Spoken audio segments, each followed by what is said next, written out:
नमस्कार। Kumar astro science में आपका स्वागत है मेरे एक नए वीडियो के साथ। आज की इस वीडियो में हम बात करेंगे कन्या लगन के लिए वर्गो एसेंडेंट के लिए मार्च 2025 के मंथली प्रेडिक्शन के विषय में।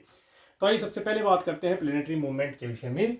सूर्य ग्रह 12 फरवरी 2025 से 13 मार्च 2025 तक कुंभ राशि में आपके 6 हाउस में गोचर करेंगे और 14 मार्च से ये आपके 7th हाउस में मीन राशि में गोचर करेंगे।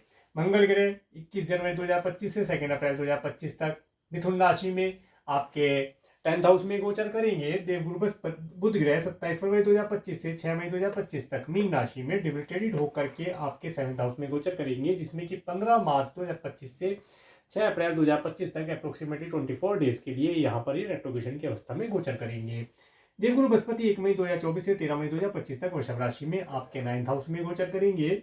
शुक्र ग्रह 28 जनवरी 2025 से 30 मई 2025 तक मीन राशि में आपके 7th हाउस में एग्जॉल्टेड होकर के गोचर करेंगे, जो कि 2 मार्च 2025 से 12 अप्रैल 2025 तक यहाँ पर रेट्रोगेशन की अवस्था में अप्रोक्सीमेटली 43 डेज के लिए यहाँ पर गोचर करेंगे। शनि ग्रह 17 जनवरी 2023 से 29 मार्च 2025 तक कुंभ राशि में अपनी दूसरी स्वयं राशि में आपके 6 हाउस में गोचर करेंगे। राहु ग्रह 30 अक्टूबर 2023 से 13 मई 2025 तक मीन राशि में आपके 7th हाउस में गोचर करेंगे और केतु ग्रह 30 अक्टूबर 2023 से 13 मई 2025 तक कन्या राशि में आपके 1st हाउस में गोचर करेंगे। अब मैं आपको हाउस से बताने का प्रयास करता हूँ। सबसे पहले बात करेंगे फर्स्ट हाउस के विषय में। फर्स्ट हाउस में केतु ग्रह का गोचर। फर्स्ट हाउस के लॉर्ड बुध ग्रह जो कि आपके 7th हाउस में डिबिलिटेटेड होकर के गोचर कर रहे हैं और फर्स्ट हाउस के ऊपर देवगुरु बृहस्पति का एस्पेक्ट होना, राहु ग्रह का एस्पेक्ट होना, शुक्र ग्रह का एस्पेक्ट होना और सूर्य ग्रह का एस्पेक्ट 14 तारीख के बाद आपको मिलता हुआ दिखाई देगा। इसके साथ मंगल ग्रह का भी एस्पेक्ट है। देखिए, जो समय अवधि है, इस समय में आपका जो कंफ्यूजन है, जो मन मस्तिष्क भ्रमित हो रहा था, उसके अंदर सुधार होगा। चीजों में क्लियरिटी आनी शुरू होगी और आप प्रत्येक पक्ष को अच्छे प्रकार से समझ पाएंगे।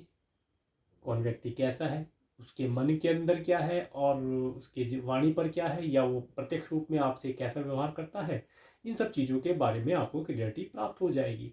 आप अपने कार्य क्षेत्र में, अपने जॉब, बिजनेस, फाइनेंस, घर परिवार, सब चीज़ों के अंदर देखेंगे कि जिन चीज़ों में अभी तक आपको क्लियरिटी प्राप्त नहीं हो पा रही थी, वहाँ पर आपको क्लियरिटी प्राप्त होने के योग दिखाई देते हैं और आप काफ़ी खुश रहेंगे।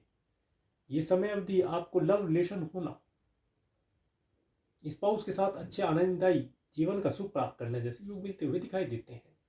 आगे बात करेंगे आपके सेकंड हाउस के विषय में। सेकंड हाउस के लॉर्ड शुक्र ग्रह जो कि आपके 7th हाउस में एग्जॉल्टेड होकर के गोचर कर रहे हैं और सेकंड हाउस के ऊपर किसी ग्रह का एस्पेक्ट नहीं जा रहा है। तो देखिए, जो समय अवधि है, इस समय में आपको आपके स्पाउस के माध्यम से, बिजनेस करते हैं तो बिजनेस पार्टनर के माध्यम से लाभ जैसी स्थितियां मिलती हुई दिखाई देती हैं, धन लाभ जैसे अवसर मिलते हुए दिखाई देते हैं। अच्छे अच्छे कई प्रकार के भोजन का सुख प्राप्त होना, सभी प्रकार के अच्छे हैप्पी मैरिज लाइफ का सुख प्राप्त होता हुआ दिखाई देता है। वाणी आपकी काफ़ी सुंदर रहेगी, वाणी के माध्यम से लाभ प्राप्त होता हुआ दिखाई देता है। ये समय अवधि पूरे परिवार का सुख देने के लिए पर्याप्त है। आगे बात करेंगे आपके थर्ड हाउस के विषय में। थर्ड हाउस के लॉर्ड मंगल ग्रह जो कि आपके 10th हाउस में गोचर कर रहे हैं और थर्ड हाउस के ऊपर देवगुरु बृहस्पति का एस्पेक्ट होना, राहु ग्रह का एस्पेक्ट होना और शनि ग्रह का एस्पेक्ट होना। देखिए, इस समय अवधि में आपको यात्रा करने से लाभ प्राप्त होगा। अगर आपका टूर ट्रैवल का बिजनेस है तो इस समय में यात्रा करने से आपको धन लाभ प्राप्ति के अवसर मिलते दिखाई देते हैं। अगर आप कार्य व्यवसाय करते हैं, जॉब करते हैं, बिजनेस करते हैं, तो इस समय में आपको आपके जॉब बिजनेस के अंदर यात्रा करना, नए क्लाइंट कस्टमर जोड़ पाने के लिए बेहतर समय रहेगा। मेल इत्यादि करते हैं, उससे लाभ होगा और कुछ ऑनलाइन प्लेटफॉर्म के माध्यम से धन लाभ प्राप्ति के योग बनते हुए दिखाई देते हैं। आगे बात करेंगे आपके 4th हाउस के विषय में। 4th हाउस के ऊपर मंगल ग्रह का एस्पेक्ट होना, 4th हाउस के लॉर्ड देवगुरु बृहस्पति आपके 9th हाउस में गोचर कर रहे हैं और यहाँ पर किसी ग्रह का एस्पेक्ट नहीं प्राप्त हो पा रहा है। देखिए, समय अवधि अगर आप घर परचेज करना चाहते हैं, व्हीकल परचेज करना चाहते हैं, उन सब चीज़ों का सुख आपको मिलता हुआ दिखाई देता है। भाग्य इस समय में आपको पूरा सपोर्ट प्रदान करेगा इन सब चीज़ों का लाभ प्रदान करने के लिए। माता तुल्य स्त्रों से भी लाभ आप प्राप्त कर पाए, ऐसे योग बनते दिखाई देते हैं। घर का रेनोवेशन कराना है, घर के अंदर कोई मांगलिक कार्य हो, कोई नया सदस्य आपके घर के अंदर आए, ऐसे योग बनते दिखाई देते हैं। आगे बात करेंगे आपके 5th हाउस के विषय में। 5th हाउस के लॉर्ड शनि ग्रह आपके 6th हाउस में दूसरा राशि में गोचर कर रहे हैं और 5th हाउस के ऊपर मंगल ग्रह का एस्पेक्ट प्राप्त हो रहा है और 5th हाउस के ऊपर देवगुरु बृहस्पति का एस्पेक्ट है और किसी ग्रह का एस्पेक्ट यहाँ पर मंगल केतु ग्रह का एस्पेक्ट प्राप्त हो रहा है।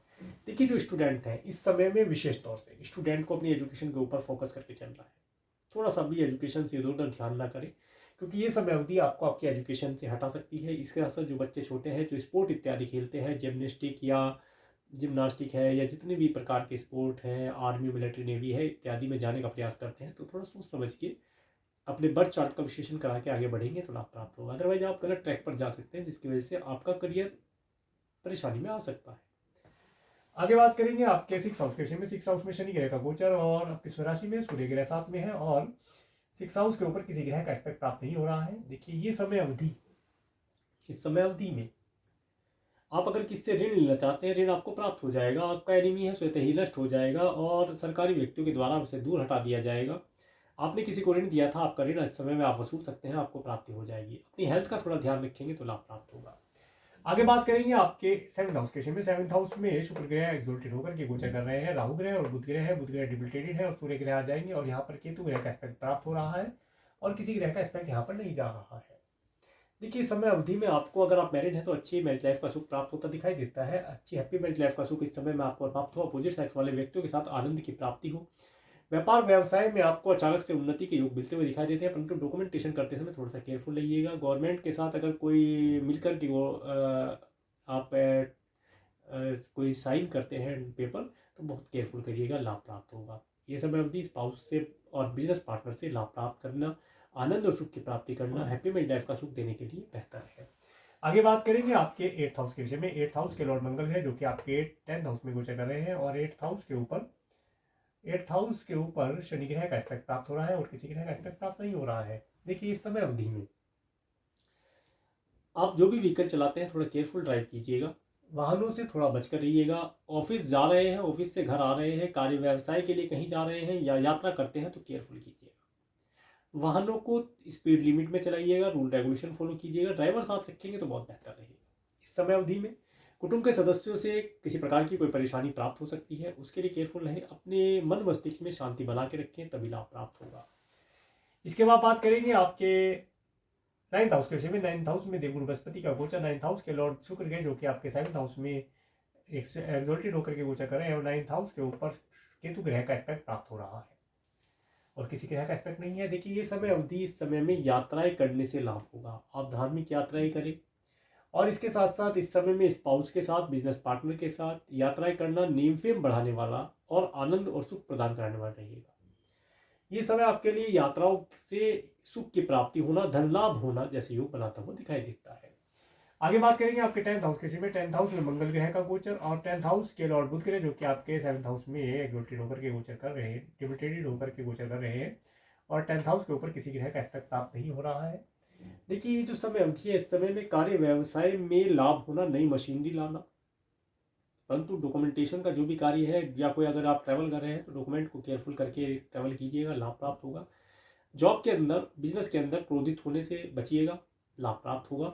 आगे बात करेंगे आपके 11th हाउस के। 11th हाउस के ऊपर केतु ग्रह, राहु ग्रह का एस्पेक्ट होना और किसी ग्रह का एस्पेक्ट यहाँ पर नहीं है। देखिए इस समय में अचानक से आपको मित्रों से लाभ प्राप्त हो, उनसे किसी प्रकार की परेशानी भी हो, परंतु परेशानी के बाद भी लाभ प्राप्त हो जाए, ऐसा योग बनता दिखाई देता है। नेम फेम थोड़ा सा बचाकर रखिएगा, नेम फेम पर थोड़ी परेशानी आने की संभावना दिखाई देती है। कोई प्रॉपर्टी इत्यादि परचेज करते हैं तो उसके लिए थोड़ा केयरफुल रहिएगा, डॉक्यूमेंटेशन में केयरफुल लेकर चलेंगे तो लाभ प्राप्त होगा।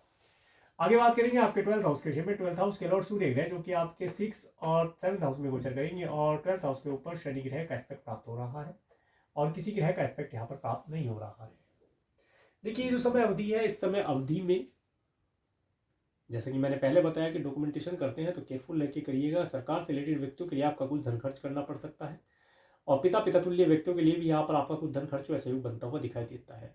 मेडिकल मेडिसिन से रिलेटेड अगर कोई प्रॉब्लम है तो उसके लिए यहाँ धन खर्च हो सकता है। आगे मैं आपको डेटा देने का प्रयास करता हूँ। 1-2 मार्च का समय, इस समय में ये समय आपको हैप्पी मैरिज लाइफ का सुख दिलाने के लिए बेहतर है और 1-2 तारीख में अगर आप किसी लव रिलेशन बनाना चाहते हैं उसके समय बहुत बढ़िया दिखाई देता है, इस समय का लाभ उठाया जाए।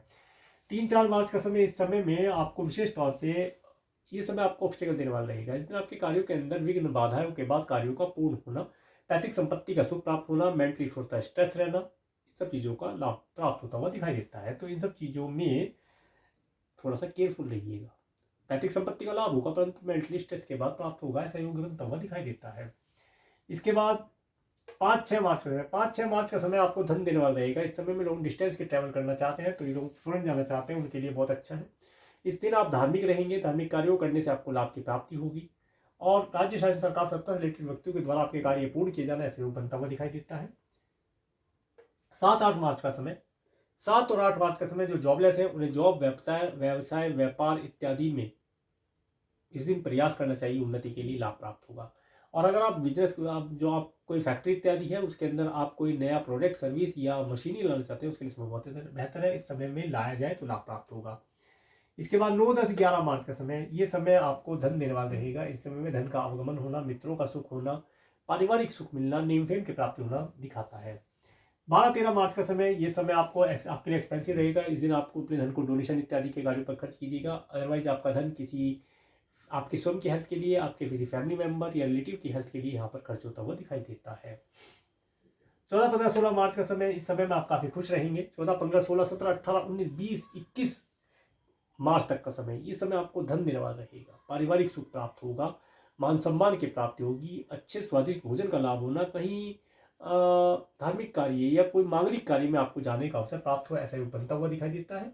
और घर परिवार में कोई शुभ समाचार प्राप्त हो, घर परिवार में कोई नया मेहमान एंट्री करे, नन्ना मुन्ना मेहमान एंट्री करे, उसके जन्म के लिए खुशियां मनाई जाए, ऐसा योग बनता हुआ दिखाई देता है। समय काफी अच्छा है, समय का लाभ प्राप्त किया जाए तो बेहतर रहेगा। इसके बाद देखिए 24-25 22-23 मार्च का समय, 22-23 मार्च का समय घर परिवार में शुभता का होना, माता माता तुल्य स्तु से लाभ प्राप्ति के लिए अच्छा दिखाई देता है। 24-25 मार्च का समय धन का आवागमन होना, जो स्टूडेंट एजुकेशन ले रहे हैं उनके एजुकेशन में अच्छे योग, अच्छे अंक प्राप्त होना, एजुकेशन में अच्छा परफॉर्म कर पाना ऐसा दिखाता है। अगर संतानों को कंसीव करना चाहते हैं तो 24-25 तारीख का समय बेहतर दिखाई देता है। और अगर आपका क्रिएशन से रिलेटेड कोई कार्य है, कोई टेंडर इत्यादि लेना है तो 24-25 तारीख में लिया जाए तो बेहतर रहेगा। 26-27 मार्च का समय, ये समय थोड़ा सा अपनी हेल्थ के लिए केयरफुल है। आपने पूरे महीने कार्य किया, अपनी हेल्थ का ध्यान नहीं रखा, परंतु इस समय में आपको अपनी हेल्थ का ध्यान रखना चाहिए। कोई लोन इत्यादि लिया था उसे आप इस समय में पे कर सकते हैं और लोन लेना चाहते हैं तो ले सकते हैं। एनिमी इस समय में आपको परेशान करने की चेष्टा नहीं करेगा, एनिमी स्वतः ही नष्ट हो जाएगा। 28-29 मार्च का समय, ये समय हैप्पी मैरिज लाइफ का सुख दिलाता हुआ दिखाई देता है। हैप्पी मैरिज लाइफ का सुख इस समय मिलता दिखाई देता है। अपने स्पाउस के साथ आपको यात्रा करना, होटल मॉल में जाना, किसी धार्मिक मांगलिक कार्य में जाने से प्रेम फेम और धन की प्राप्ति होती दिखती है। 30-31 मार्च का समय, ये समय थोड़ा सा आपको ऑब्स्टिकल देने वाला रहेगा। इस समय में आपके कार्यों में ऑब्स्टिकल आना, ऑब्स्टिकल के बाद कार्य पूर्ण होना दर्शाता है। कुटुंब के सदस्यों से रिलेटेड कोई कार्य पेंडिंग है उसमें सरकारी व्यक्तियों की हेल्प के माध्यम से आपके कार्य पूर्ण हो पाएंगे, ऐसा योग बनता दिखाई देता है। तो ये था कन्या लगन के लिए मार्च 2025 का मंथली प्रेडिक्शन। और मेरे इस वीडियो को प्रेम देखने के लिए, मेरे चैनल पर प्रेम बने के लिए आपका प्रेम धन्यवाद। नमस्कार।